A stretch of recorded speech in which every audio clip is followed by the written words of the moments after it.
И денеска продолжија протестите на ромското население во Битола со блокада на улицата пред општинската зграда, а попладнево повторно е блокиран магистралниот пат од Ресен кон Прилеп. Нивниот револт ескалираше откако полицијата им ги одзеде возилата што ги управувале без возачка дозвола.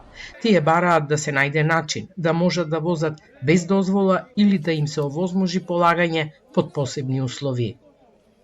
Само да го смени законот, да имаме ние што знаеме да возиме, да одиме на школа, да видат дали, ако немам школа, ама имам школа за возачката, јас сум господјо, зашто јас ја возам колата. Однеси син ми мене на болница, ќе го застана онде, ќе му зема колата. Значи јас ќе умрам, нема спас за мене.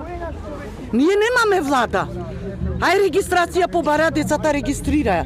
Кај да најда сега по 1000 евра и кусуро за возачка. Не се писмени, нема школо. Поради измените во законот за одземање возила управувани без возачка дозвола, ромското население од Прилеп денеска напладне го блокираше и Плетвар. Или нека ни да пропусти за да правиме возачки.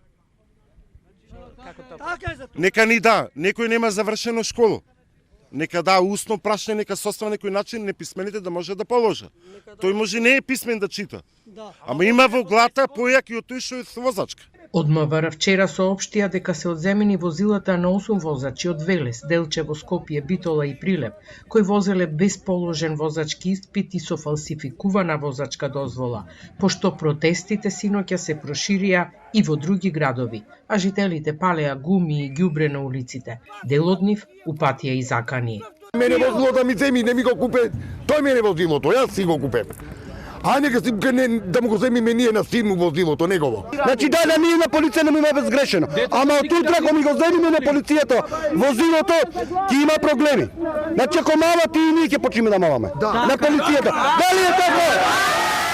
Премиерот Христијан Мицковски денеска рече дека побарал од министерот за внатрешни работи жестока реакција за секој што го прекршил законот, се заканувал и го загрозувал мирот и безбедноста, за да не се повтори вчерашното дивење.